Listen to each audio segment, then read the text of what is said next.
Hello everybody, I'm Heroic Nerd, and this is Let's Play Star Wars Knights of the Old Republic. I'm doing this Let's Play as a favor to my buddy. His name is DerphaGamer, and I'm doing it because this is an awesome game.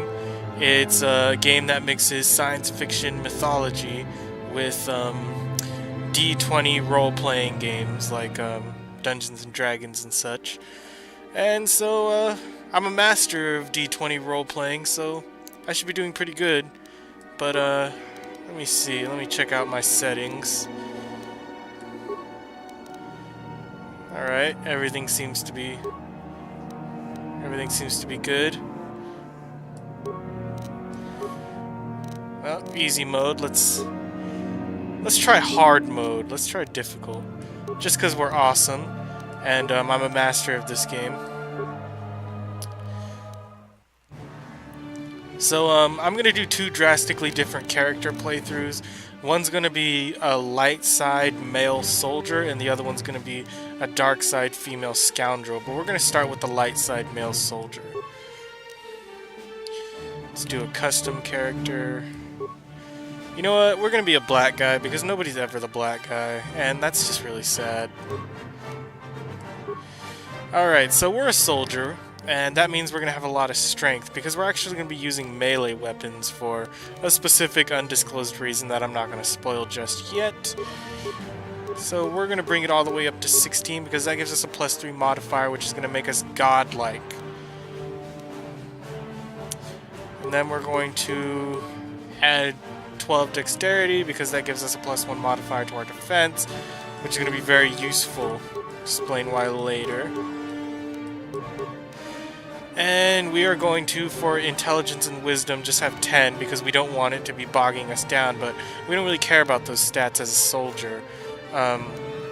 Constitution is going to be 14, as we do want that big, heavy hit point bonus every time we level up, which is going to make us also godlike as well. And then we're just going to put the last 6 into Charisma, because as the hero of the game, it's important that we do all the talking. In fact, we're forced to do all the talking, so we're going to want high Charisma regardless. Alright, let's get into this now. Into the nitty-gritty. Skills. Basically, forget all these skills. As a soldier, we're not going to be using any of these skills, but we are going to be using Treat Injury. The reason is because Treat Injury is going to be the only way that we're going to be able to heal ourselves on the battlefield in the middle of battles and such using med packs. Treat Injury gives us a +4 bonus to all the healing done with a med pack. So that is going to be invaluable as a soldier and is again going to improve us to the point of godhood. Now, feats. The feats we get are all the armor proficiencies, light, medium, and heavy. Power Attack and Power Blast, the 2 attack feats that are awarded to the soldier at the beginning of the game, and the proficiency for all the weapons, including melee weapons, which is going to be important for us. Now, there's some feats that are very important for a soldier that we're going to need as soon as possible. One is 2-weapon fighting. There's 2 weapon styles. One is dueling, which uses a single one-handed weapon. And then the other one is 2-weapon fighting, which allows you to dual-wield weapons or use double-bladed weapons, whichever you prefer. There's also a lot of skills, feats that we will not be using, like Caution, which gives Demolition Stealth, and Empathy, which uses Awareness and Treat Injury. We might get Empathy if we have enough later on, but I'm not counting on it. One thing that I know we will be getting is Conditioning, which gives +1 to all saving throws. And I'll explain what those are later. But for now, oh, and Toughness, which gives 1 extra vitality point for every level up and is retroactive for levels previously gained. Oh man, it's easy to make a character so powerful so early that you can almost break the game. But for now, we're going to get 2-weapon fighting, because 2-weapon fighting with 2 weapons is something that you can do whenever, but it incurs a huge penalty to your accuracy. And what 2-weapon fighting does is it reduces the penalty that you get from holding 2 weapons. So we're gonna do that. And right now we've pretty much built a tremendous character, somebody who is incredibly powerful. So let's play the game. get right into this. I love this game. Because I'm a nerd. I mean, it's my name, Heroic Nerd. I am a nerd. I'm not so sure about the heroic part, but I'm sure as shit a nerd. That much I can damn well guarantee.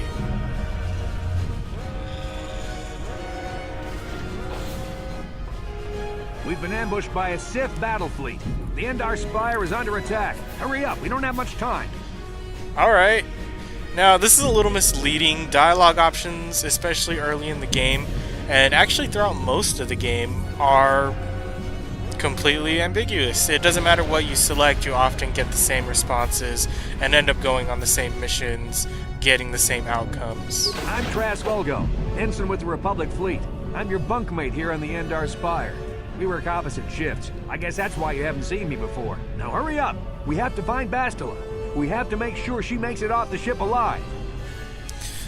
So this is good and this is evil. Because we're doing a light side playthrough, we're gonna pick good things, which good responses are often on the top of the screen for some reason, because they just, I don't know, they get higher priority, I guess. Bastila is the commanding officer on the Endar Spire.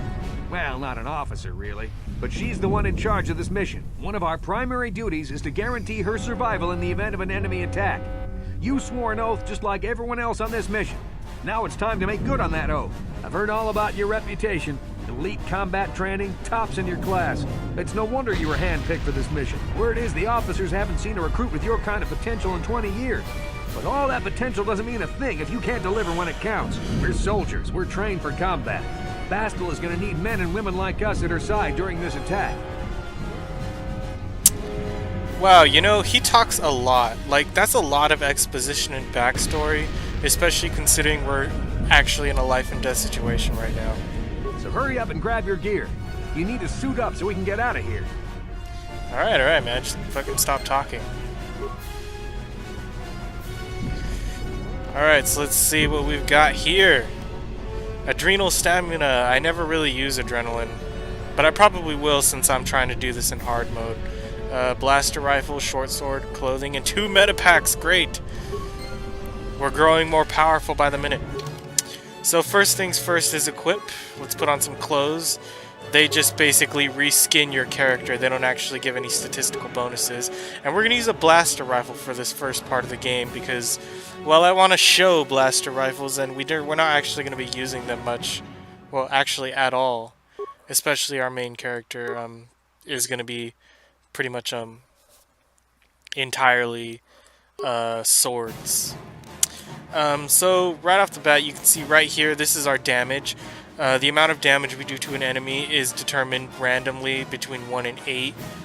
And this is our chance to hit +2, which means we have a +2 chance to hit. I'll explain a little bit of that later. This is our inventory. This screen is basically useless to me, except for this right here. This shows the number of credits we have. 0 at the moment. And this is just a statistics screen. Here's our class, our level, our vitality points, 12, which is actually extremely high for a starting character. Usually it's around the 7 or 8 mark. The lowest you can go is 5, which we will be doing in our next Let's Play with the evil female character. And here's our saving throws.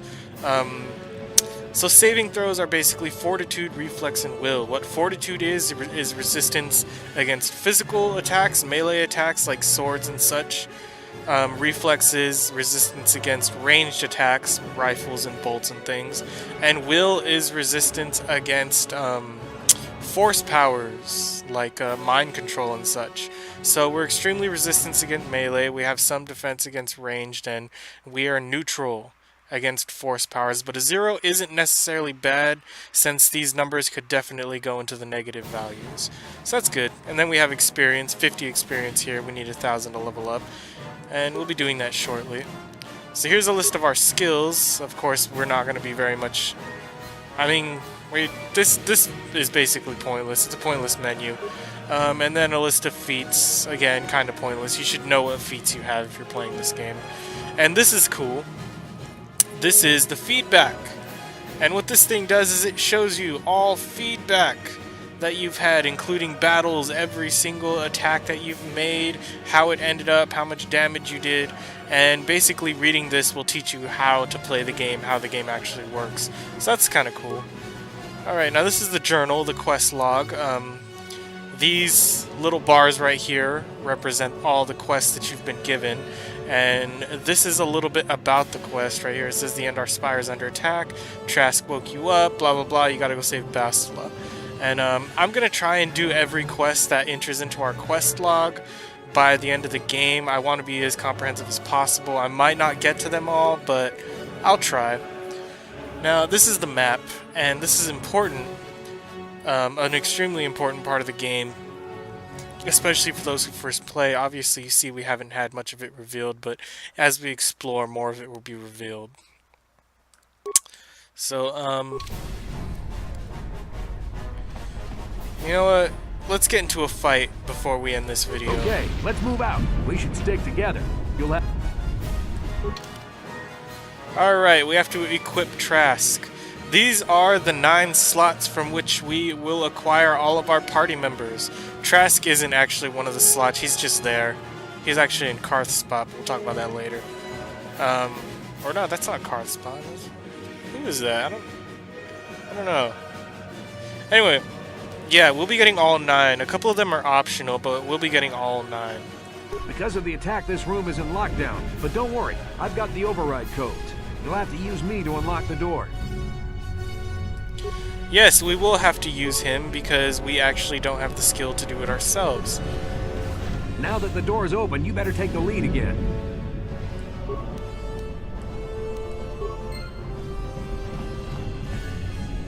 This is Carthonasi. The Sith are threatening to overrun our position. We can't hold out long against their firepower. All hands to the bridge! That was Karth contacting us on our portable communicators. He's one of the Republic's best pilots. He's seen more combat than the rest of the Endar Spire's crew put together. If he says things are bad, you better believe it. We have to get to the bridge to help defend Bastila. There's a map of the Endar Spire and a copy of Karth's message in your electronic journal, just in case we get separated. Alright, let's move out. And that is something we will be doing next time on Let's Play Star Wars Knights of the Old Republic.